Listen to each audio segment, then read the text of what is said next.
তো এর আগের ক্লাসে আমরা কম্পিউটারের শ্রেণীবিন্যাস সম্বন্ধে জেনেছি।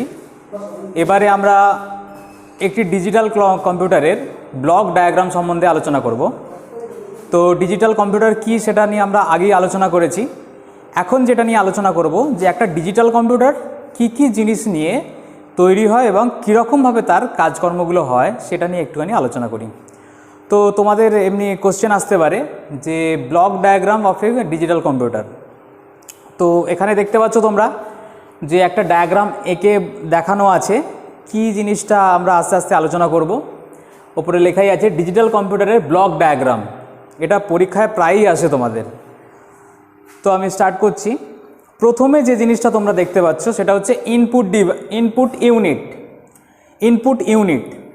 তো ইনপুট ইউনিট কি? কম্পিউটার সিস্টেমে ডেটা প্রদান করার জন্য, ডেটা কম্পিউটার সিস্টেমে এন্টার করার জন্য যে ইউনিটটাকে ব্যবহার করা হয় তাকেই বলা হচ্ছে ইনপুট ইউনিট। আমি কয়েকটা নাম আমি এক এক করে লিখে যাচ্ছি। ইনপুট ইউনিট মানে যে ইউনিটগুলো আমাদের একটা ডিজিটাল কম্পিউটারে লাগে সেই নামগুলো আমি এখানে লিস্ট আকারে লিখছি, আর সেটাই আমাদের ডায়াগ্রামে কিন্তু ছবিতে বোঝানো আছে। পরপর আমি লিখে যাচ্ছি। ইনপুট ইউনিট, মেমোরি ইউনিট, 3 নম্বর হচ্ছে processing unit,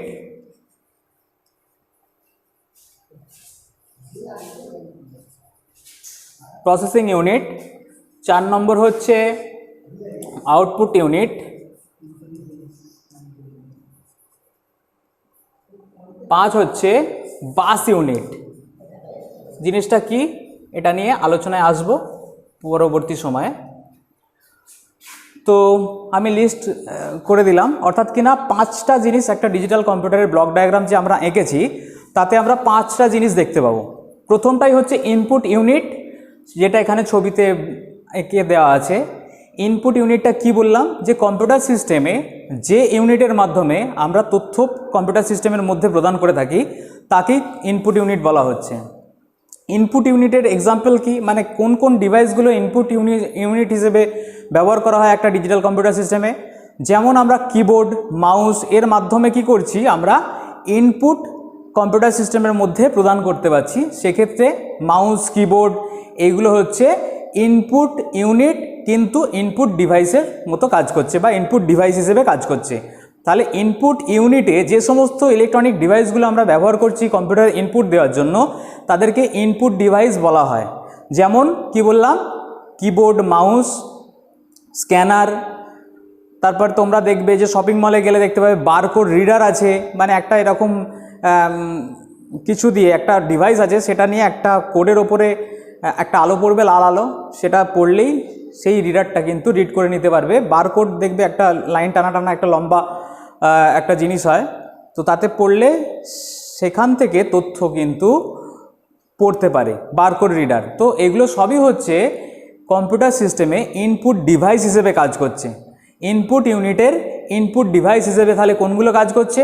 mouse, keyboard, scanner, MICR, barcode reader, এগুলো সবই হচ্ছে কম্পিউটার সিস্টেমের মধ্যে ইনপুট ডিভাইস হিসেবে কাজ করছে, যেটা কিনা ইনপুট ইউনিটের অন্তর্গত। নেক্সট কি? ইনপুট তো কম্পিউটার সিস্টেমে ইনপুট ডিভাইসের মাধ্যমে নিল, এবার কি হবে? সেই ইনপুট ভ্যালুগুলো, ইনপুট ডেটাগুলো যেগুলোকে কম্পিউটার সিস্টেমে প্রদান করা হলো, এবার সেগুলোকে তাহলে প্রসেসিং করতে হবে। তাহলে সেই প্রসেসিং করার জন্য কম্পিউটার সিস্টেমে একটা পোর্শন আছে যেটাকে বলা হয় প্রসেসর, বা তোমরা নাম শুনে থাকবে সিপিইউ, সেন্ট্রাল প্রসেসিং ইউনিট। সেই সেন্ট্রাল প্রসেসিং ইউনিট তার কাজই হচ্ছে ডেটাকে প্রসেস করা। এবং প্রসেস করা মানে এটা কি আমরা আসছি আস্তে আস্তে। প্রথমে বলে দিই, কম্পিউটার সিস্টেমে এই যে সিপিইউ, সেন্ট্রাল প্রসেসিং ইউনিট, এই সেন্ট্রাল প্রসেসিং ইউনিটকে কম্পিউটার সিস্টেমের মস্তিষ্ক বলা হয়। আমাদের যেমন মানবদেহে যেমন সমস্ত কিছু প্রসেসিং, আমাদের চিন্তা ভাবনা, আমাদের মুভমেন্ট সব কিছু যেমন মাথা থেকে কন্ট্রোল করা হয়, মাথা থেকে নিয়ন্ত্রণ করা হয়, তেমনি পুরো কম্পিউটার সিস্টেমও কিন্তু সেন্ট্রাল প্রসেসিং ইউনিট যেটা আছে সেই সেন্ট্রাল প্রসেসিং ইউনিটের বিভিন্ন ইউনিট আছে, সেই ইউনিটগুলো পুরো কম্পিউটার সিস্টেমটাকে কিন্তু কন্ট্রোল করে। সেই জন্যই কম্পিউটার সিস্টেমের সেন্ট্রাল প্রসেসিং ইউনিটকে বলা হয় কম্পিউটারের মস্তিষ্ক। তো সেন্ট্রাল প্রসেসিং ইউনিটকে আমরা প্রধানত দুটো ভাগে ভাগ করতে পারি। সেটা হচ্ছে 1 নম্বর লেখাই আছে কন্ট্রোল ইউনিট, যেটাকে আমরা সংক্ষেপে সিইউ বলবো। সিইউ মানে হচ্ছে কন্ট্রোল ইউনিট। 2 নম্বর হচ্ছে অ্যারিথমেটিক লজিক ইউনিট বা অ্যারিথমেটিক্যাল লজিক্যাল ইউনিট, যেটাকে আমরা এএলইউ বলছি। এই দুটো অংশ নিয়ে কম্পিউটারের সেন্ট্রাল প্রসেসিং ইউনিট বা সিপিইউ বা প্রসেসর তৈরি। তাহলে এই দুটো যে ইউনিট বললাম, এই দুটো ইউনিটের কাজ কি? প্রথমে আসছি এএলইউতে, অ্যারিথমেটিক লজিক্যাল ইউনিট বা arithmetic logic unit. Arithmetic logic unit এই নামটাতেই তোমরা বুঝতে পারছো যে এখানে প্রধানত অ্যারিথমেটিক্যাল ক্যালকুলেশন বা লজিক্যাল কিছু জিনিস থাকবে। তো এএলইউয়ে আমরা কি করছি, এএলইউ এর মাধ্যমে আমরা যে ডেটা ইনপুট হিসেবে কম্পিউটার সিস্টেমে প্রদান করলাম, সেই ডেটাতে যদি কোনো ক্যালকুলেশন থাকে বা তাতে কোনো লজিক রিলেটেড কিছু থাকে, তাহলে সেইটার প্রসেসিং কিন্তু এএলইউ করবে।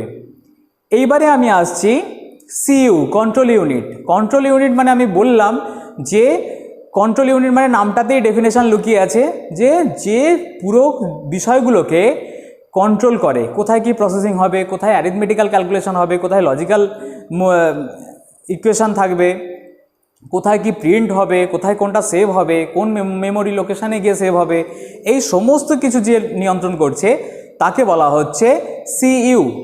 সেন্ট্রাল প্রসেসিং ইউনিটের যে ইউনিটটা এই সমস্ত জিনিস নিয়ন্ত্রণ করে তাকে বলা হচ্ছে সিইউ বা কন্ট্রোল ইউনিট।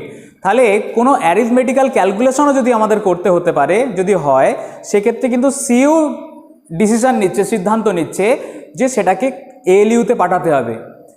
কোনো ক্ষেত্রে কোনো ফাইলকে যদি আমায় প্রিন্ট করতে হয়, আমরা কি করছি, আমরা ফাইলটা খুলে তার ফাইল অপশানে গিয়ে প্রিন্টে ক্লিক করেছি আর প্রিন্টার দিয়ে প্রিন্ট আউট হয়ে যাচ্ছে। তো এরকম আমরা ভেবেও দেখছি না যে কি করে প্রিন্টটা হচ্ছে। আমরা প্রিন্টে ক্লিক করলাম, প্রিন্ট হয়ে গেল। প্রিন্টে ক্লিক করার পরে কম্পিউটার সিস্টেমে সেন্ট্রাল প্রসেসিং ইউনিটের সিইউতে একটা নির্দেশ যায় যে ইউজার এই জিনিসটাকে বা এই ফাইলটাকে প্রিন্ট করতে চাইছে। তখন সেন্ট্রাল প্রসেসিং ইউনিটের সিইউ ইউনিট তখন প্রিন্টারকে অ্যাক্টিভেট করে। প্রিন্টারের যে চ্যানেল আছে সেই সিগন্যাল অ্যাক্টিভেটের মাধ্যমে প্রিন্টারকে অ্যাক্টিভেট করে সেই যে বিষয়টাকে প্রিন্ট করতে চাইছে ইউজার সেটাকে প্রিন্টারে পাঠায় এবং পরবর্তীকালে সেটা প্রিন্টারের মাধ্যমে প্রিন্ট হয়। তো এইভাবে বুঝতেই পারছো যে সিইউ এর কাজ হচ্ছে পুরো কম্পিউটার সিস্টেমকে মেনটেন করা, কোথায় কি সেভ হবে, কোথায় কি প্রসেস হবে, কোথায় কি প্রিন্ট হবে, কোথায় কি আউটপুট জেনারেট করতে হবে, এই সমস্তটাই কিন্তু সিইউ সেন্ট্রাল প্রসেসিং ইউনিটের এই অংশটাকে বলা হচ্ছে সিপিইউ, সেন্ট্রাল প্রসেসিং ইউনিট, যেটা সিইউ এবং এএলইউ নিয়ে তৈরি।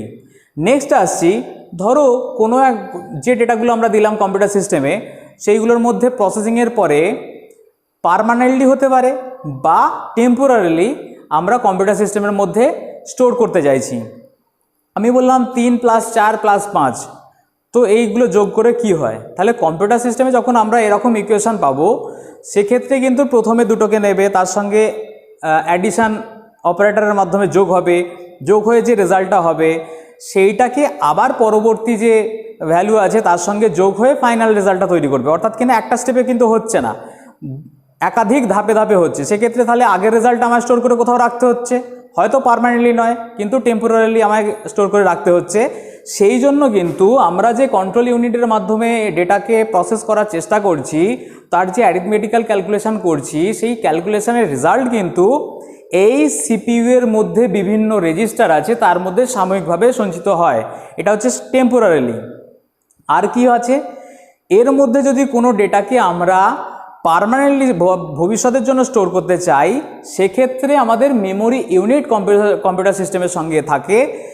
তাতে আমরা দুটো অংশ পাবো, প্রাইমারি মেমোরি, প্রধানত দুটো অংশ পাবো, প্রাইমারি মেমোরি এবং সেকেন্ডারি মেমোরি। এছাড়াও আরও দু এক ধরনের আরও মেমোরি আছে, সেটা মেমোরি যখন আমরা আলোচনা করব তখন আমরা বিশদে সেই বিষয়গুলো নিয়ে আলোচনা করব।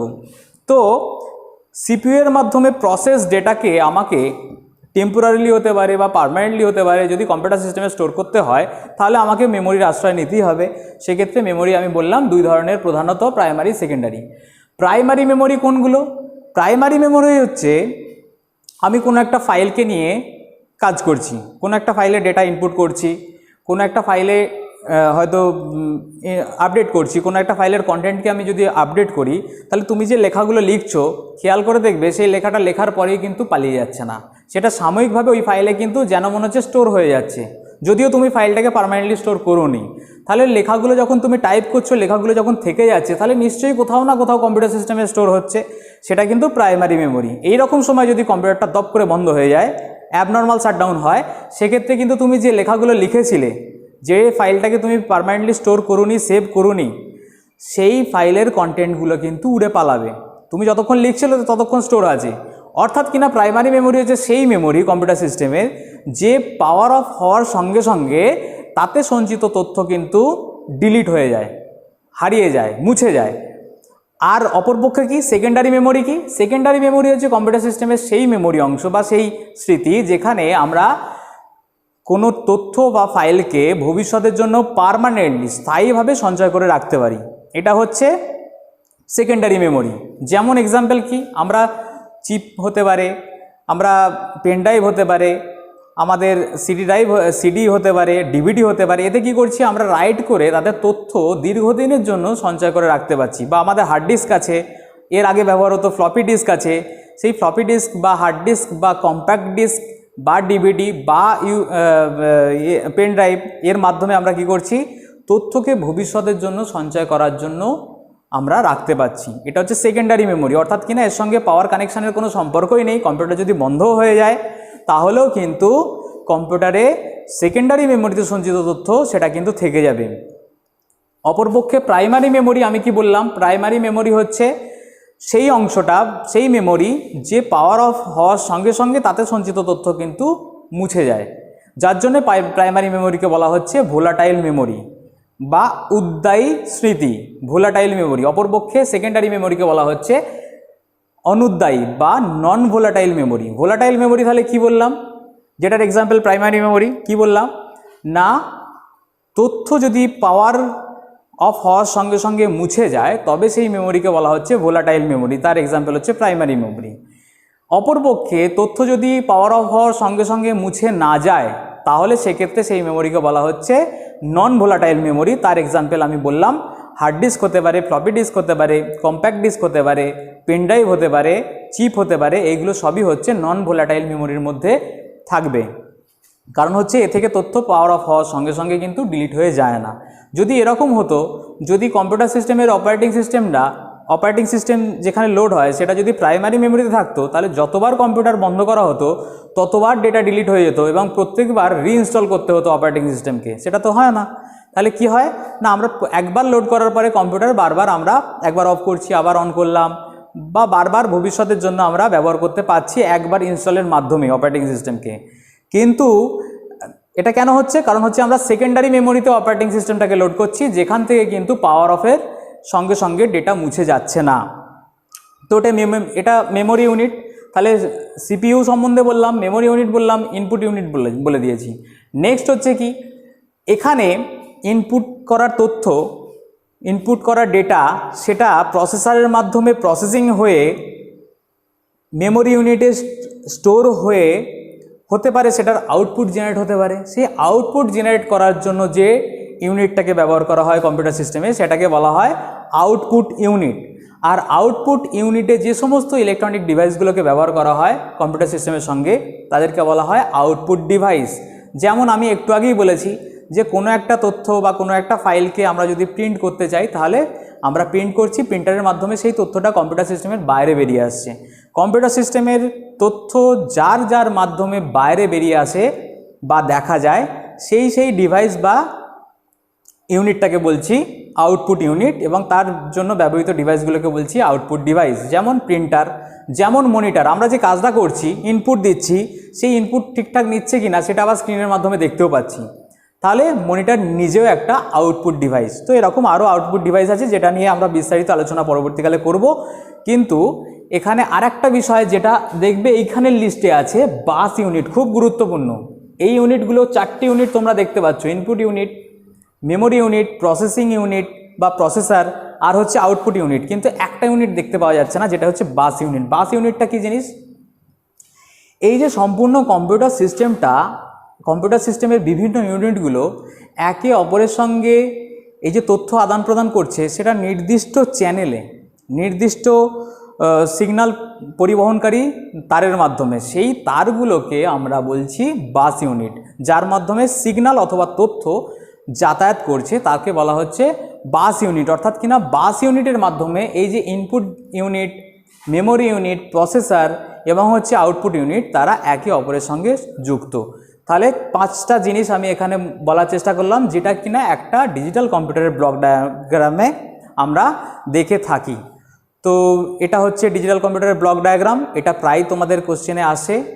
এটা নিয়ে একটুখানি আমরা আরও বিশদে আলোচনা করব। প্রত্যেকটা ডিভাইস, প্রত্যেকটা ইউনিটের ডিভাইসগুলো সম্বন্ধে আমরা আলোচনা করব পরবর্তী ক্লাসগুলোতে।